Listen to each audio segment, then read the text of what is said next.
Before diving into this incredible story, consider subscribing to the channel and hitting the bell. Every story here has something to say, and you won't want to miss a single one.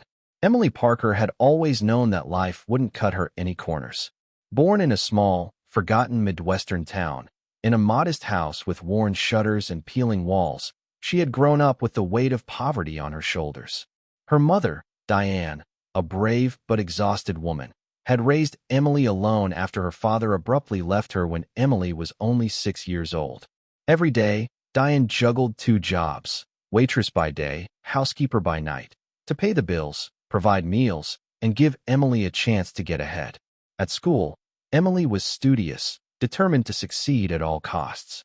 She spent hours at the public library, devouring books to escape her gray daily life and dreaming of a bigger world. At 18, she had won a partial scholarship to college, where she majored in literature. But studying wasn't enough. To pay her rent in a low-end dorm, she worked a series of odd jobs, serving at a dingy coffee shop, part-time sales assistant, and then assistant at a bookstore. The nights were short, the days exhausting, but her dream remained: to go to New York, the city where anything seemed possible. When Emily arrived in Manhattan, her enthusiasm quickly clashed with harsh reality. The streets were noisy, unforgiving, and opportunities were scarce. She settled into a tiny room shared with 3 other young women in a dilapidated Brooklyn apartment. The walls seemed ready to collapse. Cooking was a constant battle to use the only sink, and the street noise never gave a respite. The days were all the same: rising at dawn, working as a barista in a crowded cafe, then spending hours sending out resumes and attending disappointing interviews. Sometimes, exhaustion pushed her to the brink of tears, but each night, she found refuge in the pages of her favorite novels, clinging to the belief that one day, her luck would change. One Thursday evening, invited by an old college acquaintance who worked for an NGO, Emily found herself at a charity reception at a luxury Manhattan hotel. The room was filled with New York's elite, men in suits and women in glittering gowns, chatting with disarming confidence. Emily, dressed in a simple but elegant gown, felt like an intruder in this unfamiliar world.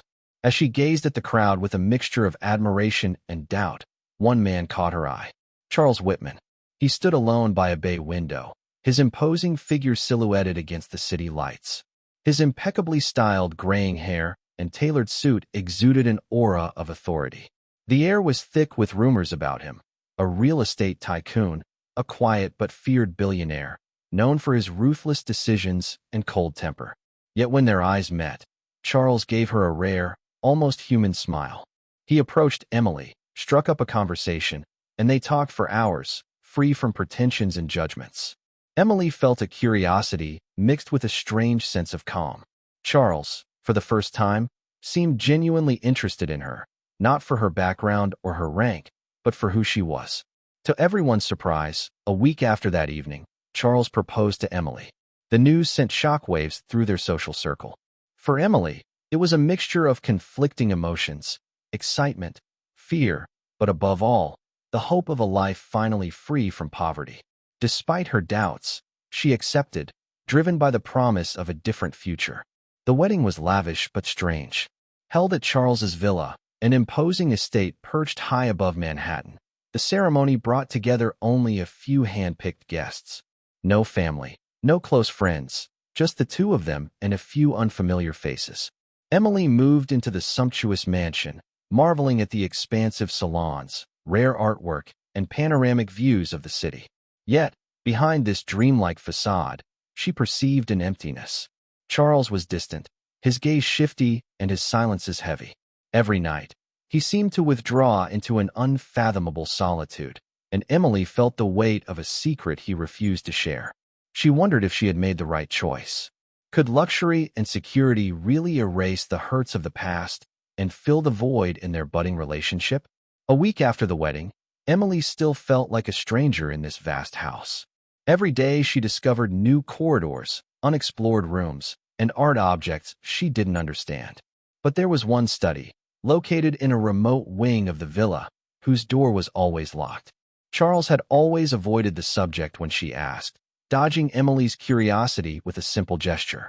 One afternoon, while he was out for a meeting, Emily finally found the key hanging on an inconspicuous hook in the hallway. Her heart was pounding. She hesitated for a moment, then opened the door. Inside, the air was thick with the smell of old leather and yellowed paper. On the desk sat a leather-bound notebook, clearly worn by time. She sat down, picked up the newspaper, and began to read. The words scribbled on the pages were hard, sad, sometimes shaky. Charles spoke of his illness, an advanced, incurable cancer, a secret he kept from the world.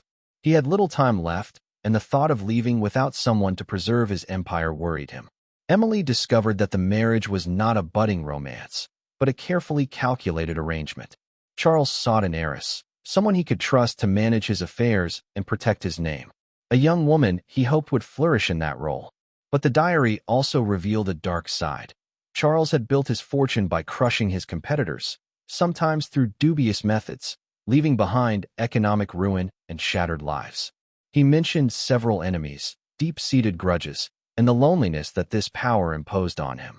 And finally, a more personal revelation, a hidden daughter, Olivia, the fruit of a secret and forbidden love, whom he had never publicly acknowledged.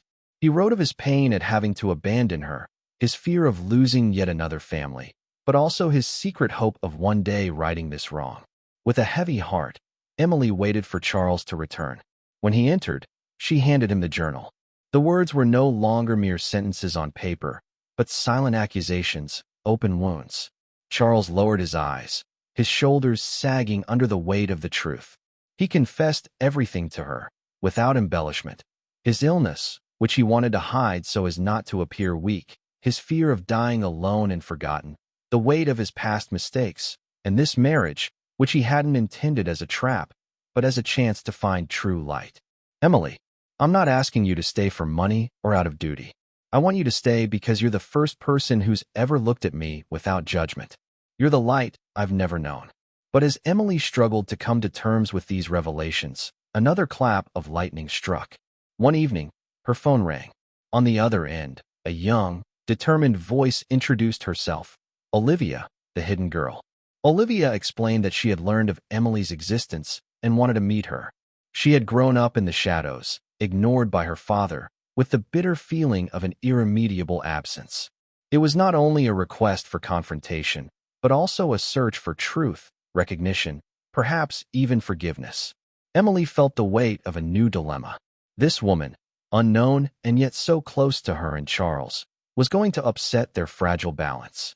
The day Emily, Olivia, and Charles met in the grand drawing room of the Whitman villa, the atmosphere was charged with tension, almost electric. 3 generations, 3 intertwined stories, 3 destinies suspended in this same place. Olivia, a young woman in her 20s, had grown up far from Manhattan, in a small town where she had suffered from her father's absence. Her eyes were filled with anger, pain, but also fragile hope. She bore the marks of a childhood marked by rejection, but her face hinted at an unsuspected inner strength. Charles, sitting in his leather armchair, looked more fragile than ever. The weight of years and illness weighed on him, but it was his face, marked by regret and fear, that captured the attention. Emily, standing between them, tried to play the role of mediator, strong despite the inner storm she was going through. Olivia was quick to express everything she had kept inside for years. Why? Why did you abandon me? Why did you never want me to know?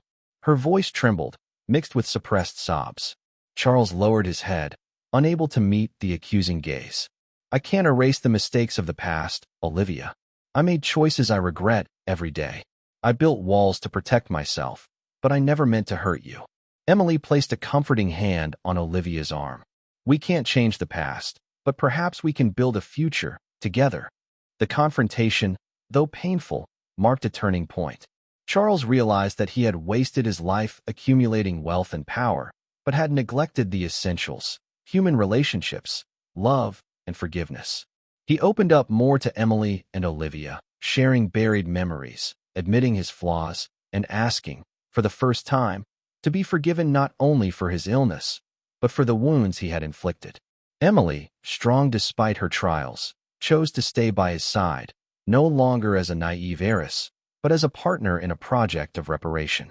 She wanted to help Charles redeem himself, to leave a positive legacy behind him.